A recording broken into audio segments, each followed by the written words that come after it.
lesson today, and it's an experiential lesson. We're going to do a little bit of meditation. But before we do that, I'm going to share some stuff with you.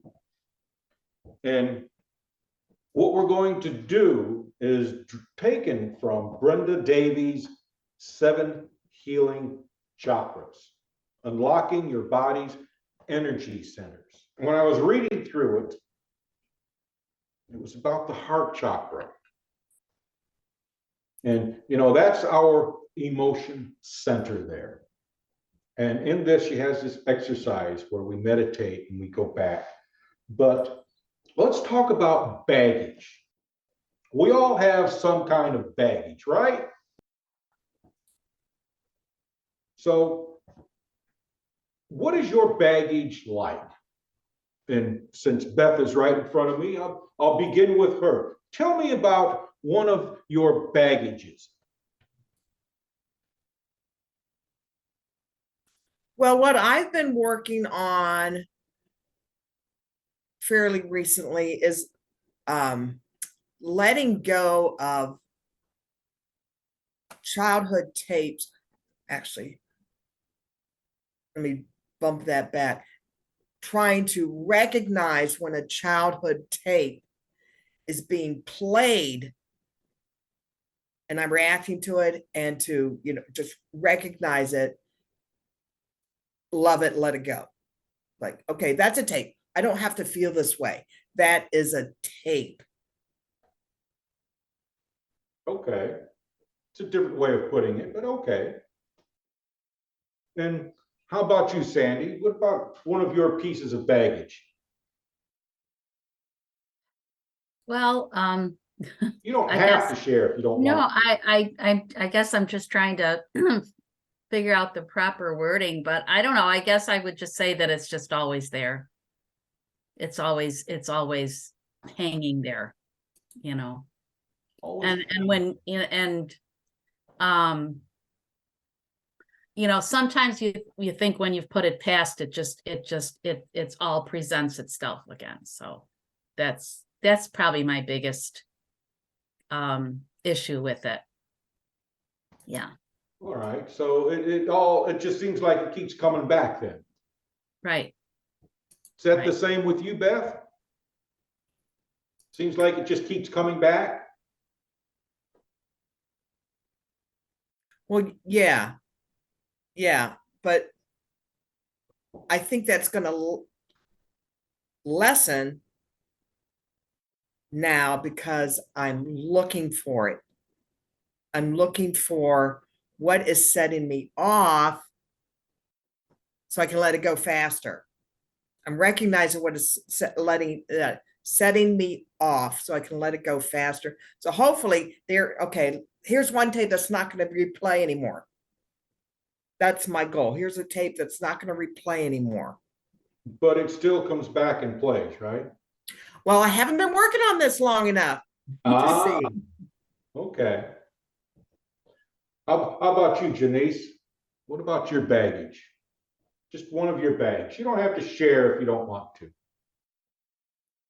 Oh, sometimes there is stuff that comes in and I want to get rid of it. I have a troublesome brother, and he don't necessarily have to be around, but something does sometimes come in and I want to be rid of it, it's just. You want to be rid of it. So there's an emotional quality there, is what I'm understanding. Am I correct in that assumption there? Well, yeah, Same with the two of you? he has a way of using people. You understand that? Don't we all? Well, I mean worse than we all. If you know what I mean. So all baggage is emotion. Everything that we carry around with is emotions. And typically why it's emotional is because we don't know how to resolve it. We don't understand it. This culture teaches us that you have to pull yourself up by your own bootstraps, so to speak. You have to do all this work on your own.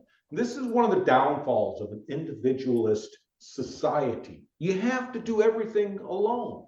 And it also teaches us that you have to be number one, which is, again, all of this is incorrect. So we get caught up in this conditioning, and we don't understand our emotions because on the one side, we're being told that emotions are, we have to avoid negative emotions. And then on the other side, if we get too happy, we have to control our emotions. So essentially what we're being told is Mr. Spock, could you please step into me and manage everything? And Spock is going to tell you that among my time with humans, I have discovered that sometimes it is good to say good luck. Or as Sarek would say, I would like to take leave, my leave of you. Do you have any messages for your mother? And Spock says, tell her I feel fine. I remember that. Spock makes a good example of what it's like to not express your emotions. I mean, when Star Trek began, he appeared stiff a lot of times, except when he was playing pranks, and then he just couldn't, you know, it was difficult for him to hide it, but he managed to do it. That's what made him a good actor. But he always came across cold. I'm sure we've come across these people, right? They just come across cold, stiff, and everything. And it's because they don't allow these emotions to express themselves. We have emotional baggage because we chose not to express that particular emotion. My father passed away when I was maybe 13, maybe 14, but I think it was 13. So we're at a cousin's house in Louisiana, just the other side of the Mississippi border. And it's an old country house, and he had this pond. And I like to take walks. I like solitude. At least I did at the time. I was getting adjusted to solitude. My parents had gone through a divorce. I didn't understand it. And you know how kids are when their parents go through a divorce. I don't care what you say. I had something to do with it, regardless. So I did a lot of solitude or walking in solitude. I did a lot of that. Where I lived in Fairplain, there was this big field. I'd go out and walk the perimeter of this big field. So I'm walking this pond quite frequently. And during one of these times when we were actually at the funeral home, one of my uncles comes up to me, you know, and he grabs me by the shoulders and he squeezes it, you know, like adults do when they're trying to impart confidence. And he says, you have to be the man of the house now. Holy crap. I'm 13 and I am going to be the man of the house. That's a huge weight. That's a huge weight. And, you know, I didn't know what to do. Of course, then there's the other stuff going on. During one of the visitations, my dad came by to pick us up, and I told him I didn't want to go. And he said, what, you'd rather be with your friends than with me? Naturally, I'm a preteen or an early teenager. Well, yeah, who wants to be with their parents? You know, who wants to hang out with their parents when you're a teenager? So I had that memory. And I had other memories similar to that. And I'm walking around this pond at 13, just circles, just walking around it. And, life moved on. But there's that 13-year-old version of me walking around that pond, carrying this emotional baggage.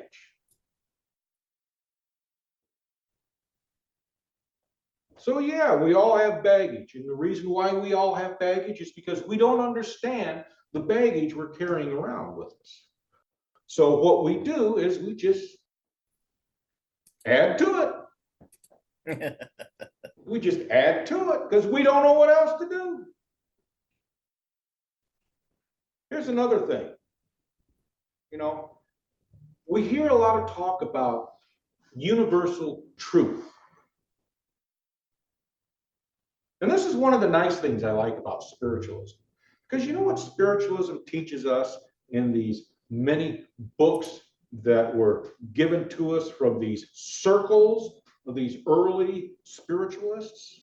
So one of the things that I gleaned from these teachings, from these souls to us, is that universal truth is a myth.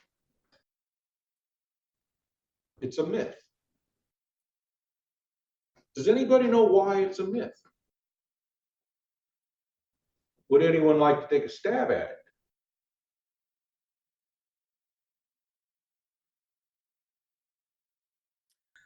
I would say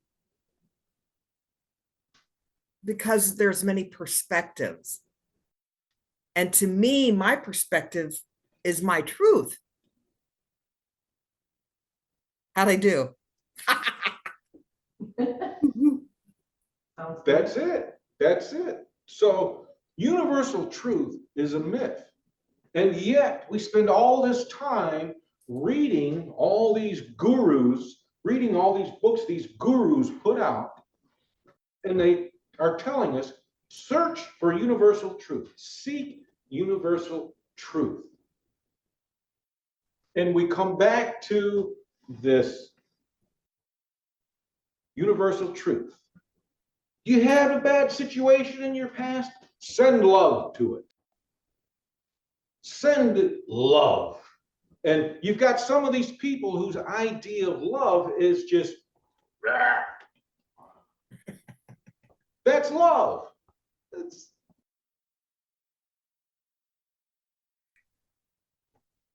universal truth is a myth because truth is fluid.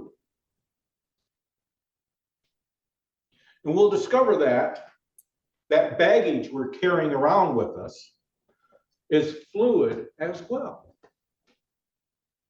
Sometimes it's really light, and then you think, oh, I've let go of this situation.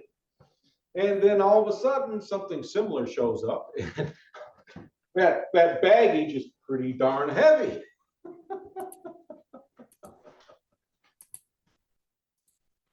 So how heavy does your baggage get sometimes, Janice?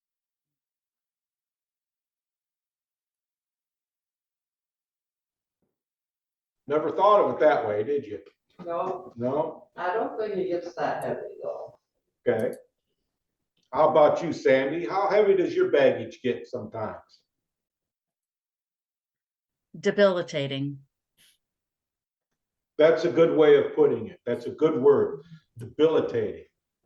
How Absolutely. about you, Beth? Yeah, debilitating is a good word. Mine,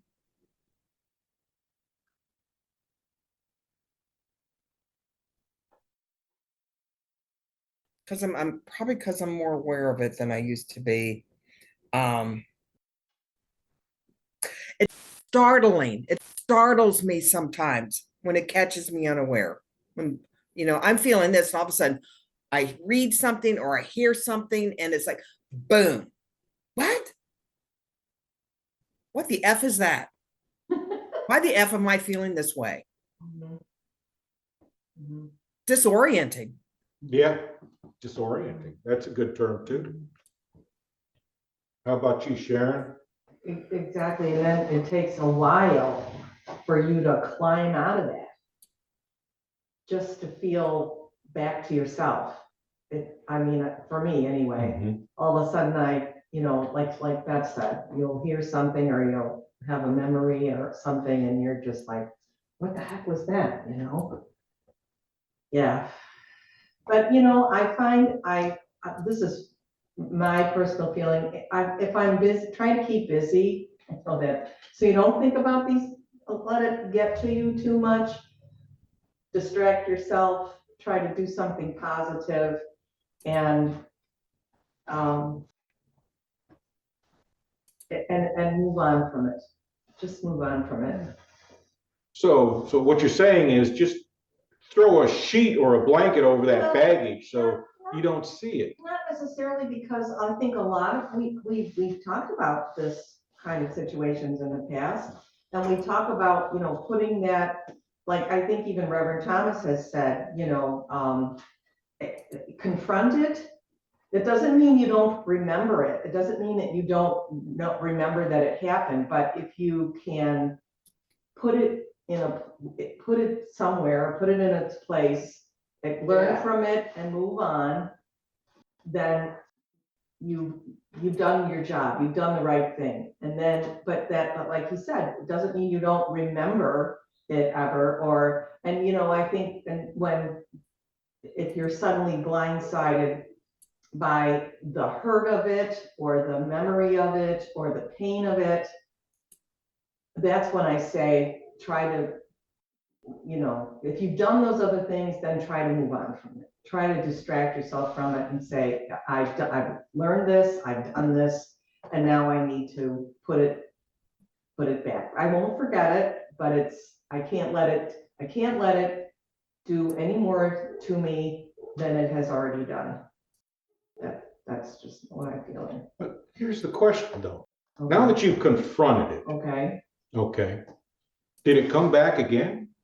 Did you Well, have to confront it again? well, I'm hoping that you don't have to. My hope is that because I remembered it, does that mean I have to confront it again? I don't think so. I don't, yes, I recognize it, but I don't know. Otherwise, what's the point of the confrontation? I mean, I remember another thing. I'm just reminded of one of the episodes we had at the spiritual center. Reverend Thomas was talking about, he always said, I'm confronting the situation was easier than the fear that I carried about facing this for all this time. I stewed about it, I fretted about it, I worried about it for a long time. It could be years and years and years. But when I finally did it, he said, it was better. It wasn't as difficult as I had always thought it was going to be. Now, maybe all that time is what you need to get yourself in that place to confront that issue again. But so I'm saying, if you did that, and like you said, you're still going to remember it, but hopefully it won't be as bad, it won't be as debilitating. It'll be a memory, but that you have learned from it, which is the whole purpose anyway, right? Well, learning is not necessarily the same as understanding. Exactly. That's true. And That's true. that's what this exercise is going to be about. Okay.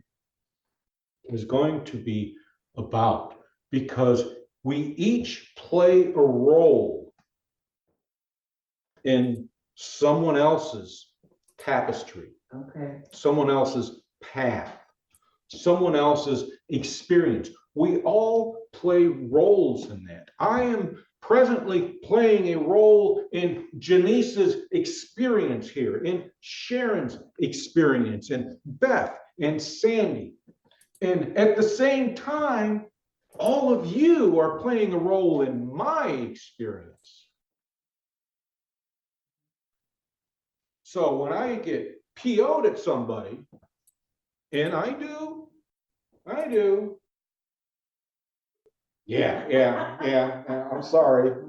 I hate to burst your bubble about me, but yeah, I get PO'd at some people sometimes. Typically, I don't hold on to it though, but anyway, the whole idea of that is that, okay, they pissed me off. What did they do that pissed me off? There's the examination. There's the understanding. But we can't always do that 20 years later. Right. And we carry that. I had a lot of baggage I carried with me. Oh, yeah, boy, you'd see this big black cloud just kind of whooshed around me and everything. You don't see that around me anymore. I make jokes, I laugh, I poke fun at myself. I wasn't like that 30 years ago. Yeah, I think that was 30 years ago. I wasn't like that then. But my mother and I had some issues.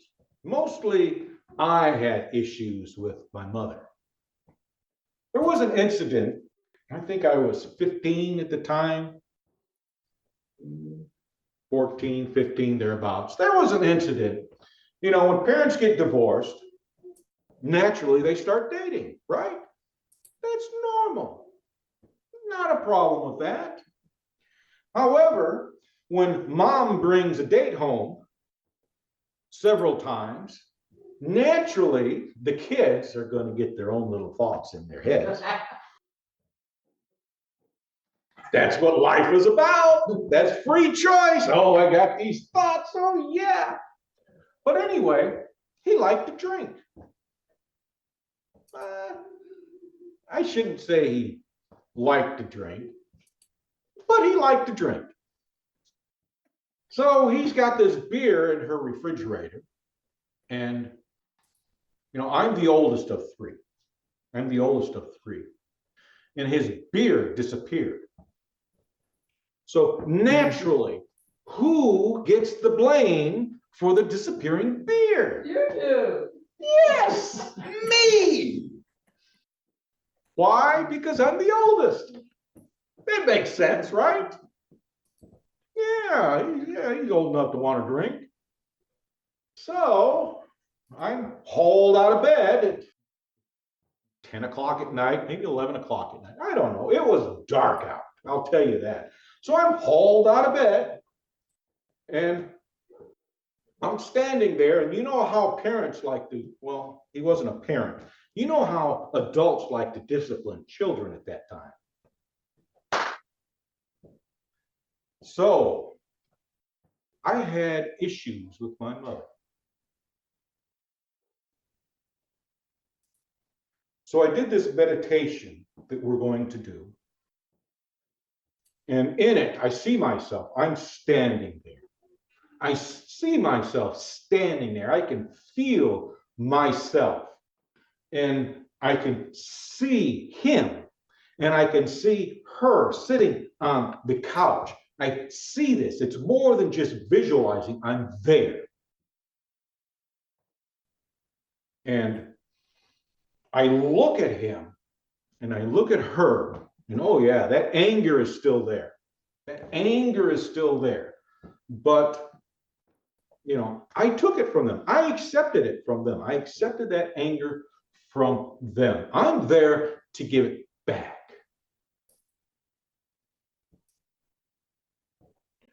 So I don't have to go through that experience again. I don't have to watch them go through the motions or anything because I'm the director in the show,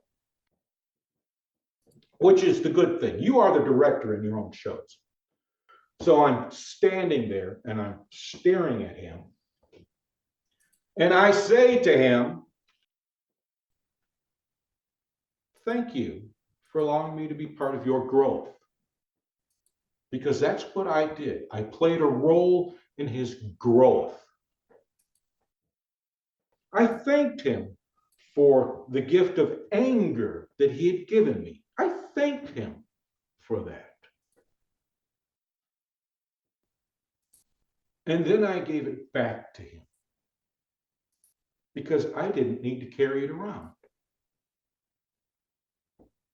That's the nice thing about baggage. You know, you can, here you go, this is yours. I'm tired of carrying these rocks around. You can carry them around. And I looked at my mother and I said to her, I understand that I was part of your growth. And I want to thank you for allowing me to be part of your growth. And I want to thank you for being part of my growth, because without you, I wouldn't understand this. And then I said, I return this anger to you because I don't need it anymore. I give it back to her. And I looked at me standing there, 14 years old, standing there. And I said to me, you're going to be fine.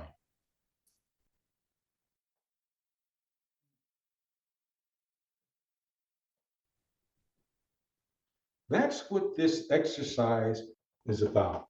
Realizing that we are all players in the grand scheme, in the tapestry of life, in everybody's life.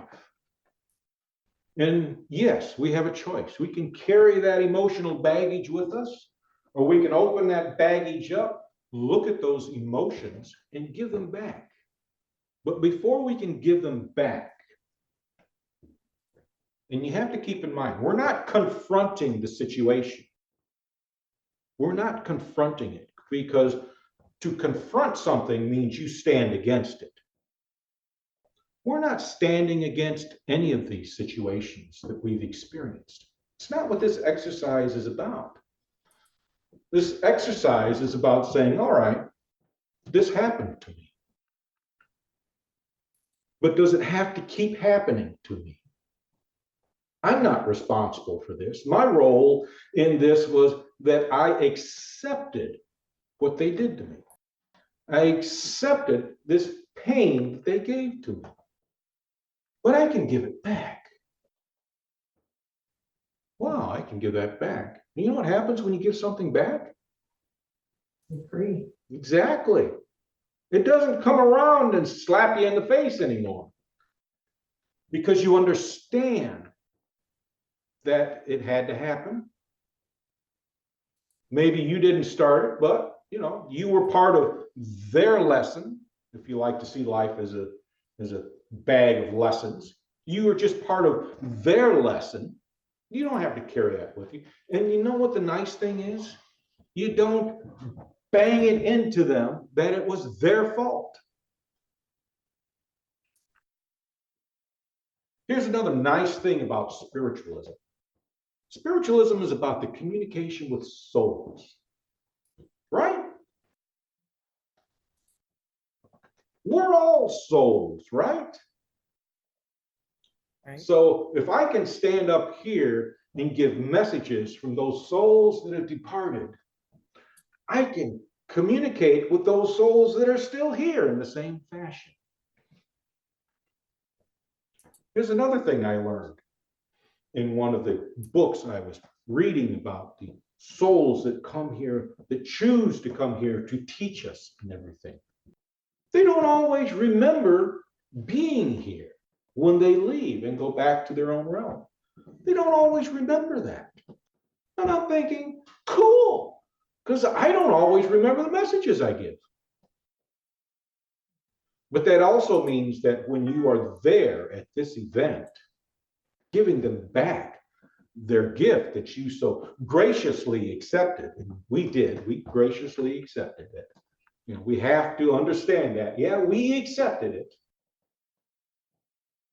that if they don't think about it, or if they don't respond in our little play there, our reliving that scene, it's okay, because they're not supposed to remember it. So we don't have to well, I did forgive them. How many people have said, I've forgiven you of doing this? I've forgiven you, so don't bring it up anymore. But you still carry that anger around with you, but you gave them, right? And we always say, well, I don't know, I always say, forgiveness only serves one person. And it's not the one that you would like to forgive you. It's you forgiving them. Forgiveness only serves you. And if you say, yeah, I forgive them, I forgave them of that, and so it doesn't bother me anymore, but it does down in the pit of your stomach. You know, it just kind of swings round and round. And all it means is that you don't understand what you experienced. And this is what it's about, is trying to understand.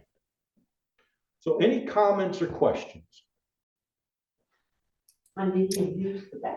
Go right ahead. I think I read recently. So I don't know if it was in my little book of meditations or if it was in the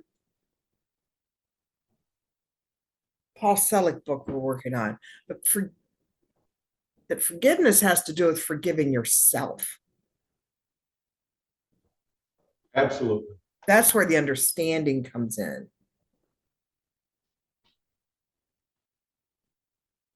Absolutely. And you're giving back that baggage.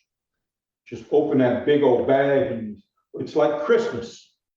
You open that big old bag, this is the one with your name on it, and you just, here you go. You just give it back to them. You know, the relationship between my mother and I is fantastic. And I didn't even bring any of it up for discussion. Didn't bring any of it up for discussion. Didn't have to.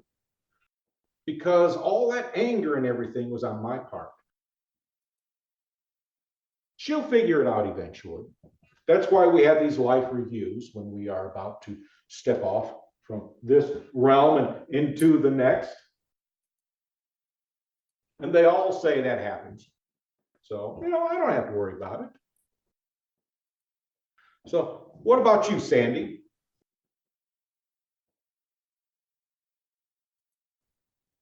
Well, I'm just taking in everything you're saying. I don't have a specific thing to relate, but yeah.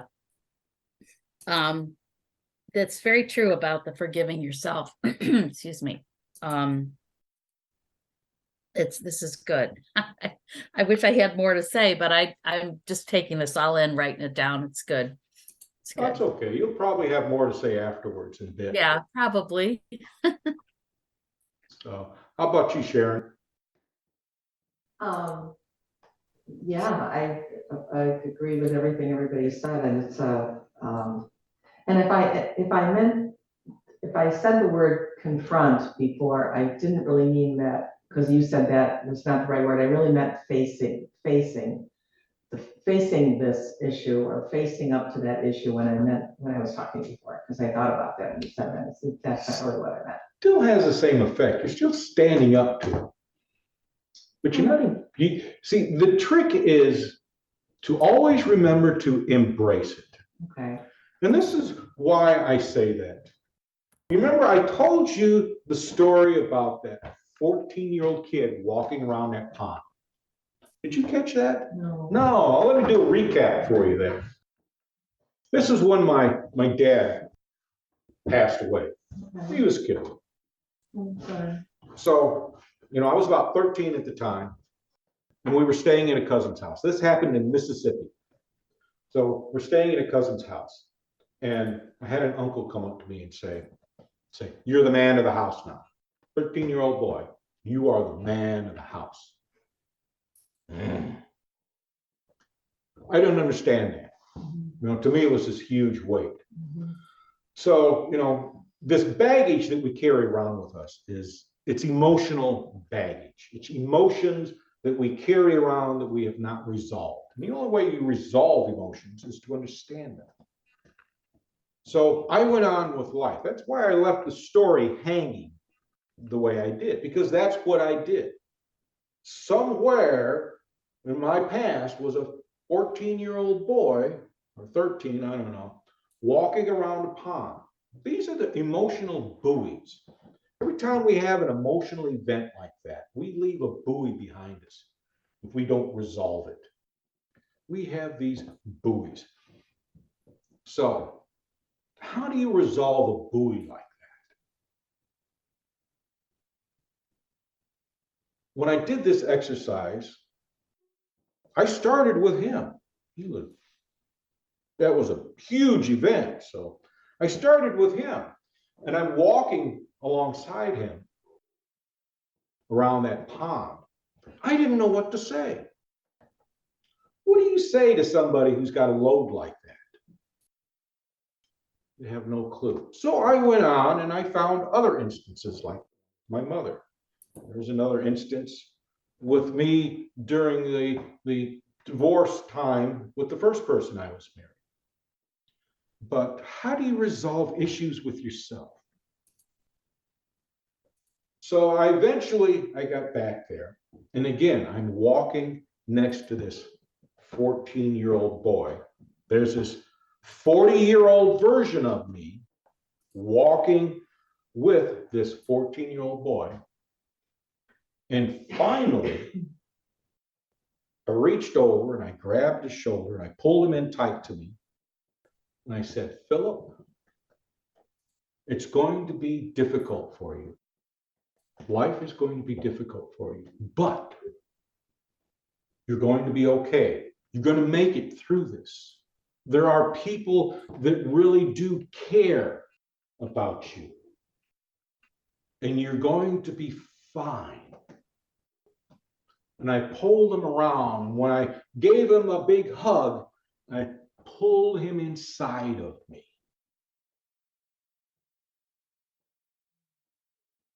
And later on that evening, I'm watching TV with the second person I married, and all of a sudden these tears just burst out. All that grief from 20 years, 30 years, whatever, all that grief worked its way forward and was released.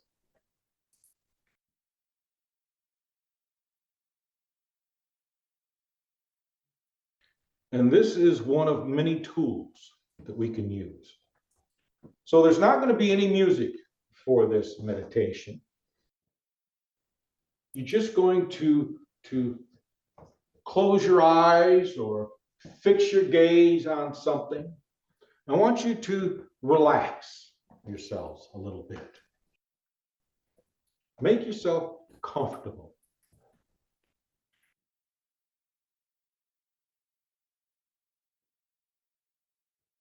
And just relax.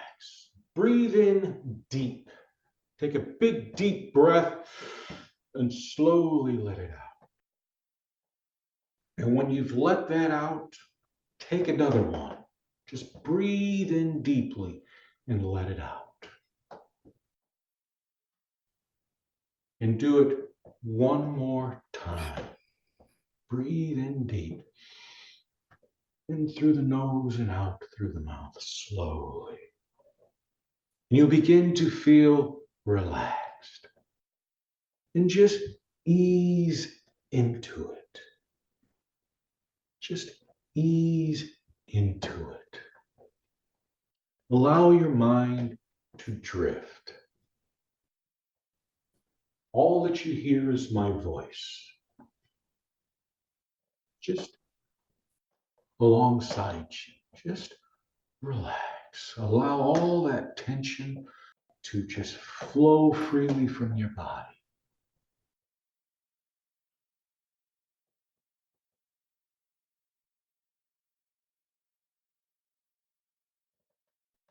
And there's a bit of baggage there. Just allow it to appear of its own accord. Whatever is foremost is what's going to appear. Just allow it to take shape. Allow it to form.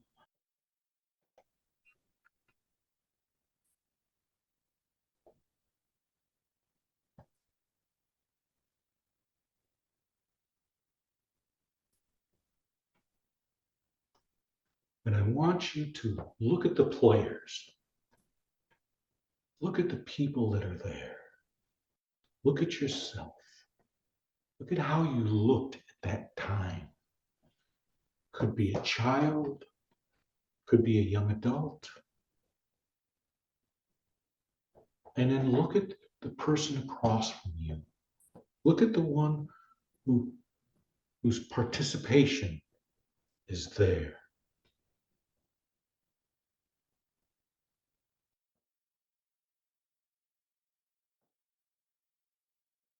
Look at what they look like, how they appeared at that time. And they're not addressing you, they're addressing the other you. You feel those emotions that you felt then.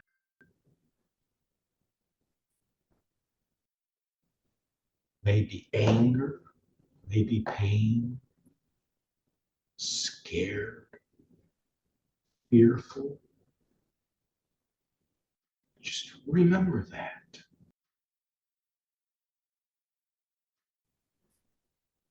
Allow it to fill you up, but you're in control.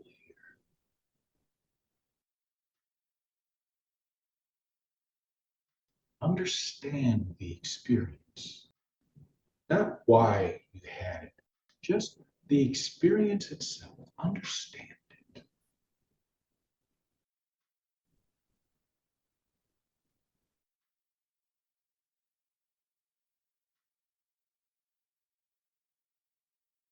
Take a moment. Look at the one that you believe is causing this emotion to rise up in you. Look at them and say to them, thank you.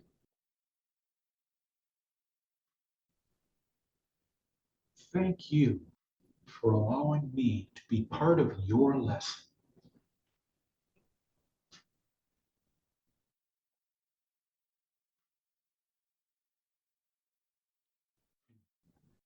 Tell them, thank you for being part of my lesson.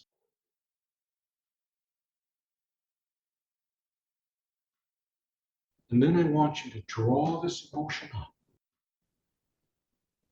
pull it out of you, wrap it up, form it into a ball, a beautiful ornament, and then hand it back to them and say, thank you for the gift, but I no longer need it now. I understand.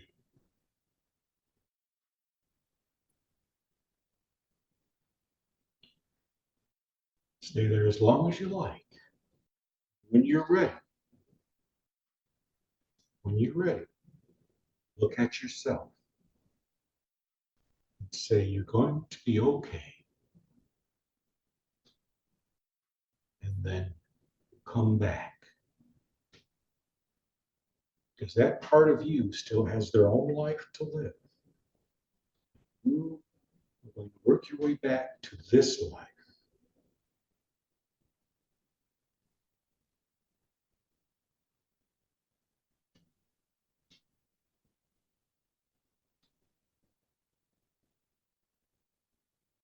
When you return, start writing down your experience.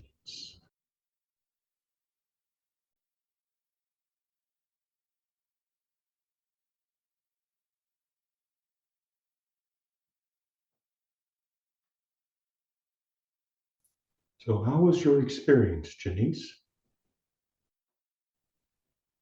You wanna hear all about it? No, you don't have to tell me all about it. Just how you felt. If it was beneficial or if it didn't do anything or you don't see the point.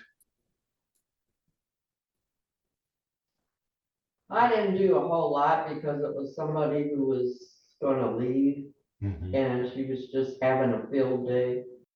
If you know what I mean? And she was going anyhow. Mhm. Okay. How was your experience, Sharon? It was good. There were a couple situations I wasn't really quite sure where I was gonna go with it. But I picked one and I think, I think it was good. I see the steps. I took the steps. I think it was a good thing, and it's something that I think I could do with other situations as well. And have I think, a positive result. Good, Yeah. good. How about you, Sandy? How was your experience? I think it went well. Like Sharon said, I followed the steps, and I feel like it's a good thing to use for other situations too. But I think I feel a little lighter, I guess I would say. Cool. Cool. But you can use this exercise anytime. Now, I shortened it. When I did this, I was in meditation for about 45 minutes, but it felt like hours. So, and how about you, Beth? Wolfie's patting my leg and then he's reaching up and patting my arm because he's sensing all this grief that I'm feeling and my sense of aloneness. So talking about it just is keeping it turned up, but it was good. Um,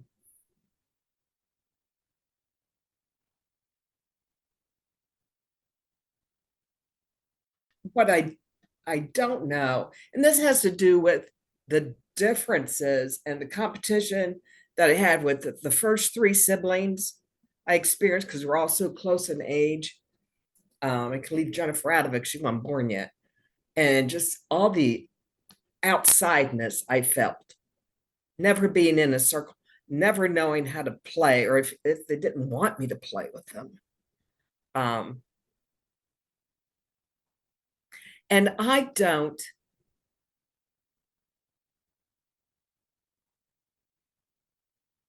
don't know really if that dynamic can really change because they just don't get me.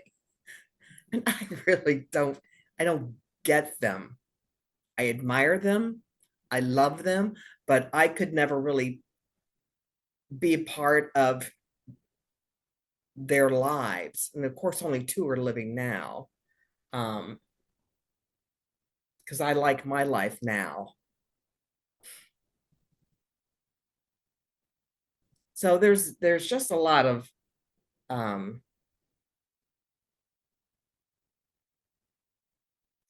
don't know if it's quite confusion, but that's the word I'll use for the time being. You can And I had always, to tell Wolfie I'll be okay, and he's wandered away now. there are some experiences in our life that may require more than one trip or something a little more extensive. Like I said, this was short, but this is something that you can do on your own. And as I said, I drew this from Davies' 7 Healing Chakras. And I modified the exercise a little bit because she likes to get in, she likes crystals. So she uses the crystals and stuff. But her approach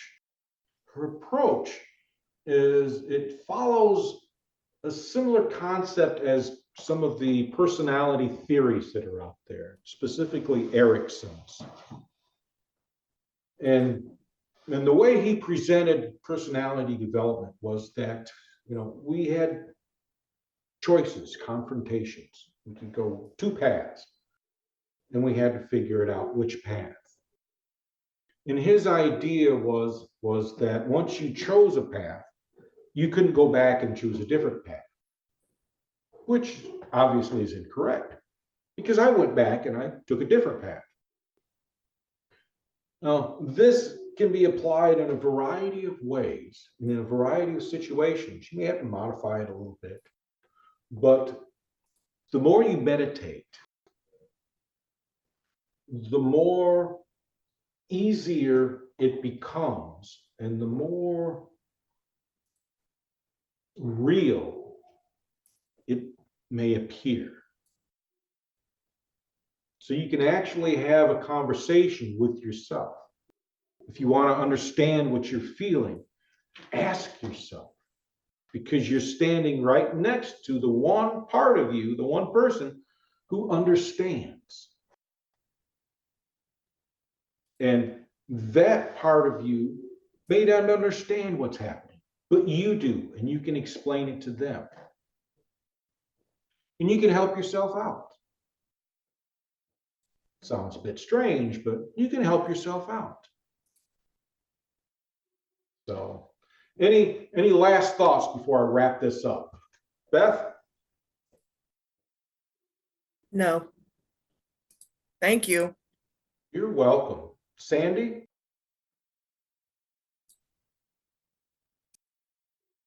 No, sorry.